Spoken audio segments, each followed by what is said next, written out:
All the stuff that I'm going to throw on the screen right now is going to be pretty useful stuff to think a little bit further about rather than me just rattling it off to you guys.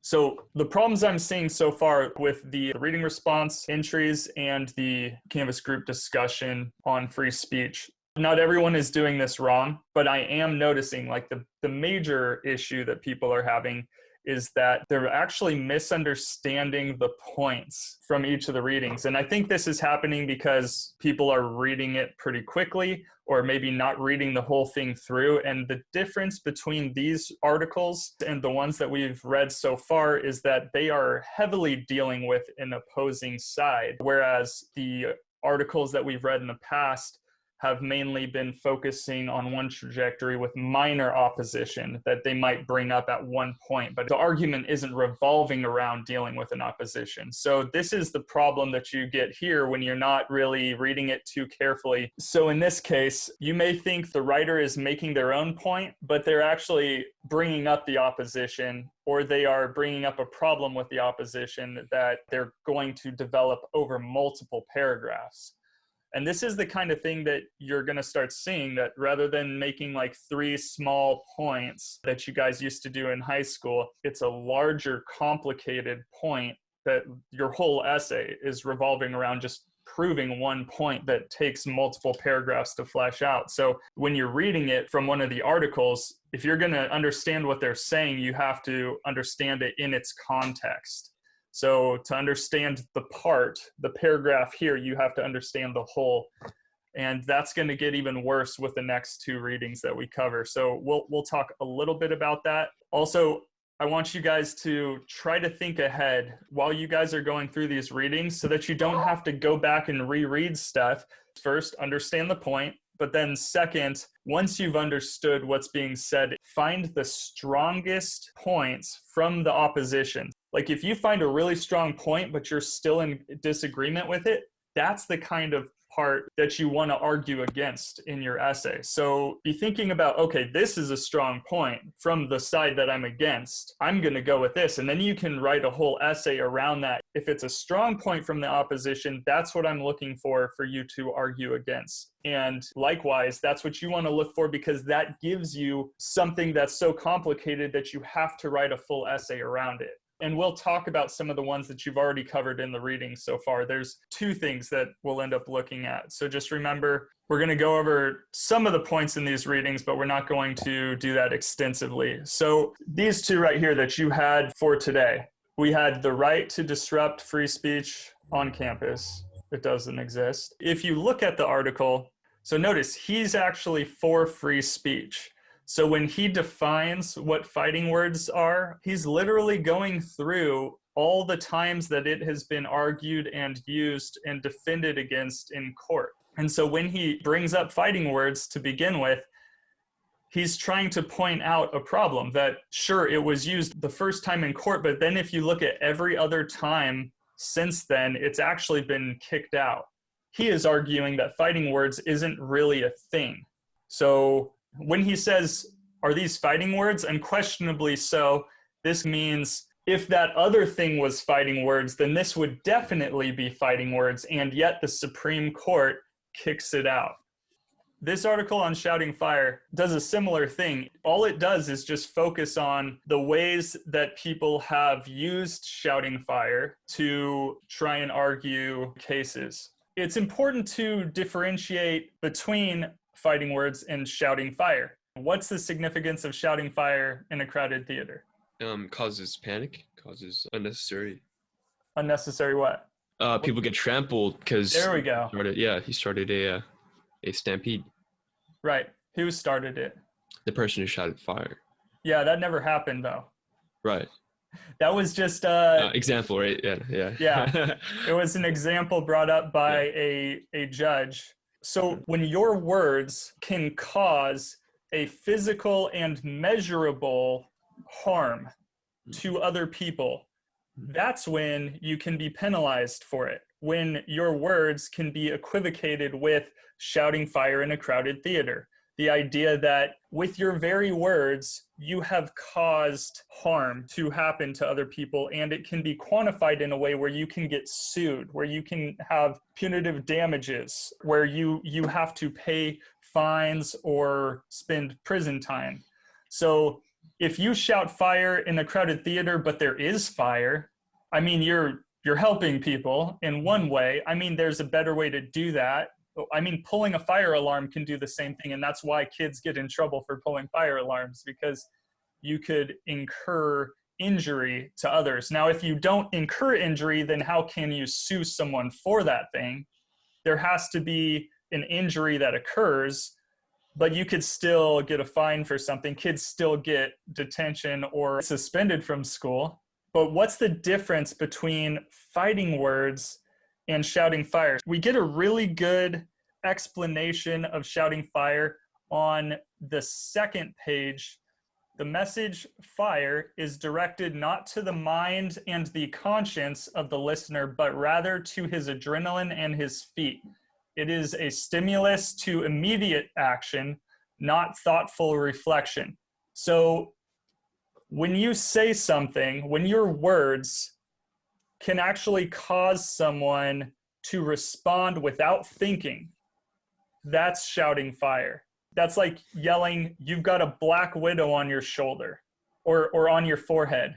What would you do if someone told you you have a black widow on your head? Like a knee-jerk reaction would happen, right? You'd either hit yourself in the head, or you'd like go like that and mess up your perfectly groomed hair, which none of us have. So, I mean, really irrelevant to us.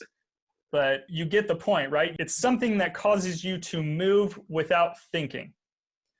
Now, fighting words. This all goes back to fighting words, right? Fighting words is trying to say that there are words that you can say that will cause this to happen, but in a way where someone punches not themselves in the face to get the spider off, but it causes someone to punch you in the face. Do you guys think that that's possible? Like that's a thing that can happen, where there's some kind of words that someone could say to you where you responding to them by punching them in the face could be justifiable? Yeah, I would say. By law. Okay, what could someone say to you that would cause you to punch them in the face and you could justify that legally? Yeah, like if someone tells me I'm gonna punch you, I might just punch him before he punches me, let's say. Okay, is it a true threat? Is someone threatening you now? Because threatening is not protected by the law. But if someone says something insulting, like hate speech, is there any kind of hate speech? Because this is what we're talking about here. Do you censor, do you make hate speech illegal because you are claiming that it is fighting words? Is there something that is hateful speech that someone can say to you that you think could justify physical attack? Because right now, physically attacking someone is not legal. Now there is defense. So like if someone says they're going to attack you and they have a knife in their hand or a gun, well, that's brandishing a weapon and threatening you. That's a true threat. And so that's not protected. And so your defense will be justified. But we already have laws in place to protect you in that scenario. To try and make a law where we justify physically attacking someone because they said something that pisses us off, that's the thing that would be the argument here. So do you want the government to jump in and do that stuff for you, or can you control yourself is what we're dealing with here. And if it comes down to you having to control other people, I mean, that can get flipped around on you pretty quick. It all depends on what is popular at that time. And 60, 70 years ago, what was popular at the time was segregation. Like hate speech would have been, Black people should be able to use the same toilets as white people. You get that?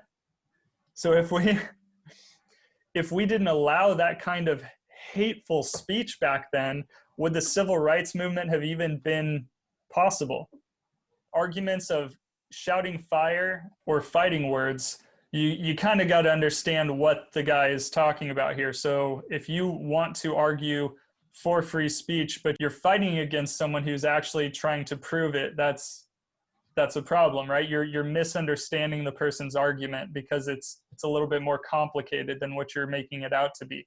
So yeah, this guy, he points out how fighting words has been used in the past, but then he shows how in every other case since then, that has been more of a case of if you wanted to say something was fighting words, still didn't qualify as fighting words because we realized that it actually ends up making a bigger problem for free speech. The argument for fighting words is pretty much like being an abusive husband and saying you hit your wife because she forced you to.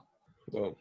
Think about that. Your wife did or said something that made you so angry that you could not help but beating her.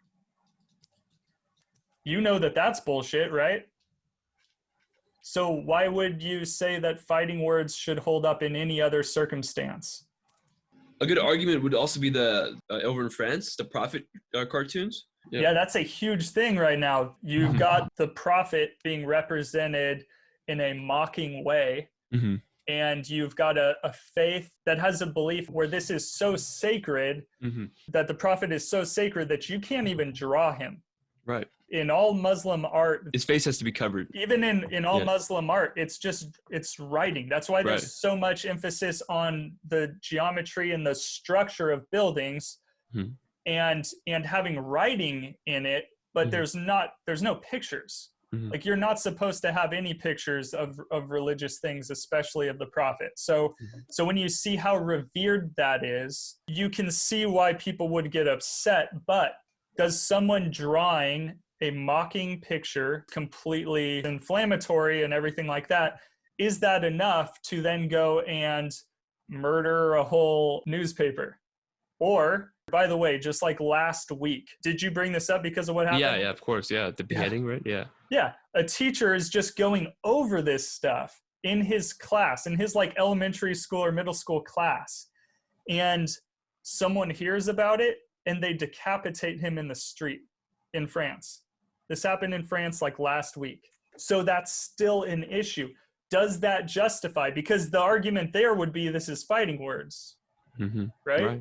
So there's quite a bit in the Shouting Fire reading, but you probably wouldn't argue against this one. You would probably take concepts from it and make them your own argument. You don't need to quote this. This guy's just making reasoning. You know, he might be pointing you to what maybe a Supreme Court justice said, right? And maybe you could find the quote from that Supreme Court justice and use it on your own, but you don't actually need to use this as a source. But it is something good for concepts. So the right to disrupt free speech on campus, you need to be able to define what you think are fighting words if you think we should be able to justify them. Like in your essay, either say how you can define them and how that means you can regulate them or you should be able to regulate them, or explain how it's impossible to define them or to justify them, and then build a whole argument about how it is right or wrong to do either of those, or to want to enforce or not enforce, whatever. So then with the next one, should neo-Nazis be allowed free speech? Because it has the strongest points in it, if you are for free speech, this is the article that people typically go with to argue against. So he goes over some significant points about how emotional and physical injury are equal and should be treated the same. He claims that through brain scans and controlled studies with participants who were subjected to both physical and emotional pain, that emotional harm is equal in intensity to that experienced by the body and is even more long-lasting and traumatic, right? That's a claim of fact, and that is meant to support his argument for why hate speech should be banned, because people can suffer emotional pain that is just as strong as physical pain.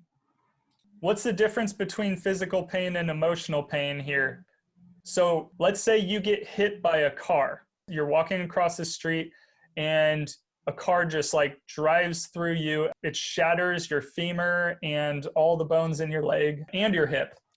It can be argued almost that, emotional pain can be, healed and through like therapy and and recurring, like when it reoccurs more, it could be less severe. But physical pain, once you completely destroy a bone, like that's no longer there. So let's just say it's a clean break just on the femur, but we have technology now and they just bolt that thing together and you can walk on it in like a week, or even right away. Now, let's say you heal from that, but what about something where someone has insulted you in such a way where you do have trauma, or maybe you had an experience and it was, involving things that people said to you. Maybe it's whoever, like someone who you care about, what they said or not. See, that's the thing. Does it hurt so much when you don't know the person or don't give a crap about what they think? Does it hurt as bad? No. Yeah, it's kind of hard to say that it does hurt so much because mostly we're like, well, I don't give a shit about what you think, right? You're just a piece of crap or whatever, and you can pass it off. But let's say there are cases where there is emotional pain. So first of all, that's an argument right there. Like how is it that anyone who could say that kind of stuff, let's say maybe it's your parents and you come out to them and you say that you're gay, and then they say something super psychologically, emotionally painful to you, and that takes years to recover from. You can kind of see how that's a thing. That could be a justification of how emotional pain can last longer than physical pain. But this is the thing. If a truck hits you, if somehow your bone breaks because of that car hitting you in the leg, you can clearly make that connection. But when someone says something to you that is hurtful, you have the choice still to be hurt by that thing, don't you? Or do you not have the choice of how you take the thing that someone said to you?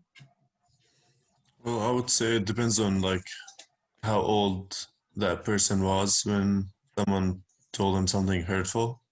Like the younger, the harder they'll be able to take it as they wanted to take it. Adam, that is a really good argument, dude. Like, think about it, right? The age, because now it gets a little bit more complicated. Children are not able to rationalize or understand things, even to the point where your parents getting a divorce and you're young. Because children are very self-centered, they think it has to do with them. So if you are going to make an argument, that could be an argument that you want to either argue for or against. That's a strong argument to try and reason about how that goes down and how that would apply in this scenario. But I don't think Rosenbaum does that well enough. I think you brought in something just now that would work with this stronger. But yeah, there's all kinds of holes in this guy's arguments here where it's comparing two unlike things. But it doesn't mean that it all falls apart. There are still good arguments that you can make with what he's saying here, just like there are good arguments that you could make against it. And that's why this is one of the strong papers to argue against. So those are some of the main points that should have probably been dealt with and that people maybe misunderstood in those two readings. I want you to know that in these next two readings, it's even more difficult to understand what they're saying. Either they go back and forth between the opposition in a way where you really have to pay attention. Like this guy wrote this for like a very prestigious school. So his argument's complicated, but you really need to remember, okay, which side is he arguing for? I even color coded these so that people would know. So if it sounds like he's arguing for the other side, he's not, right? It means he's trying to make a complicated argument that wrestles with the other side to disprove it. So that's a heads up for this next reading. And then the below examples, so some of these are things that we focused on in the past, but so much has happened in the last year, like since COVID happened. So yeah, sure, there was, people banning people from speaking at colleges because they had hate speech in the things that they were talking about. Blocking students from showing up on campus, asking teachers to step down because they disagreed with what they thought. Oh, Antifa members beating up KKK members before they can even go and speak publicly, literally stopping them from holding their thing. That was just in Anaheim, not even that far away. All this stuff happened like around last election though. So this is like 4-year-old stuff. The things that you want to be looking at right now, which I would suggest taking a screenshot of this. These are some of the new possible things that you could talk about, but you may already have your own ideas. These are not ones that you have to talk about. These are just some ideas. What's going on with fake news and censorship? There's a lot of censorship going on. Is it fair? Are there possible dangers with it? Who is doing the censorship? And what does it do when we censor things so that people can't wrestle with them?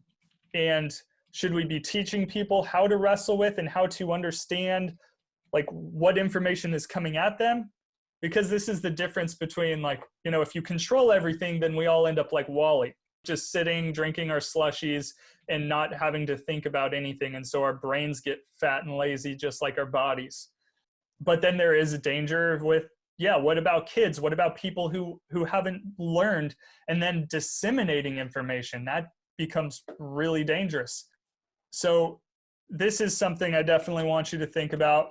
So your thesis and overall essay should touch on if we should or shouldn't do something, policy. It should touch on it, but your main criteria, reasoning, and argumentation with support, all that stuff should focus on what is right or wrong about it, or how the right or wrong of something outweighs the other thing. That's the value argument. So you're focusing mainly on value, but you are touching on policy because this all comes down to, should we make it legal or illegal? But once again, this is your value essay. So you want to focus all your arguments and support and everything like that on trying to explain how it's a problem or a good thing in a right or wrong way.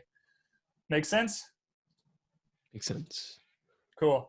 This is actually the last thing I wanted to say, which is next week, if we're in class and I ask you to start working on an outline of something and drafting something out in a brainstorm, this is close to the prompt that I'm going to give you then. I might tweak it a bit because once again, stuff at the bottom here, these are all really old examples.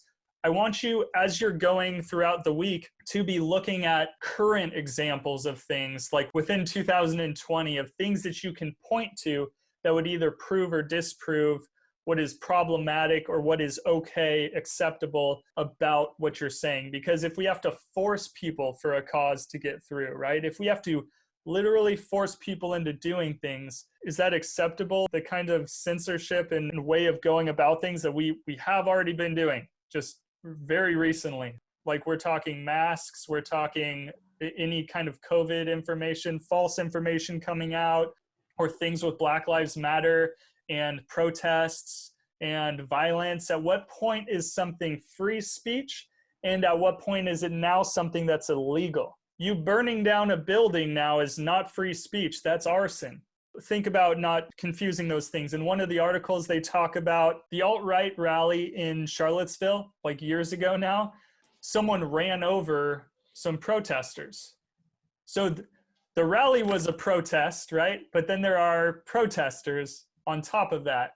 So when you think about the protesting of the protest and how, so when someone runs you over with their car, is that speech anymore? It's action. Yeah, it's not speech. It's a physical action. It's you're attacking someone. So is that the same thing as speech? Because a lot of the arguments tend to get muddled in what they're talking about. And so I want you to be on the lookout for that. Is that something that you can say is speech? And does that one person who did that thing even speak for the rest of the people for that movement? Is that fair to say one example? And likewise with Black Lives Matter.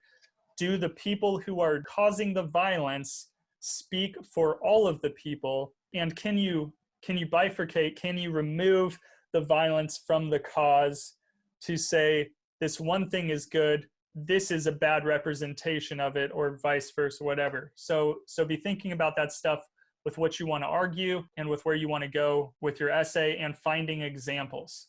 So that's really all I have to say. Make sure that you finish up the reading responses and the Canvas group discussions. Stay strong with those because you're going to be able to incorporate that kind of stuff, those arguments and sources that you may bring in into your essays if you do those assignments well.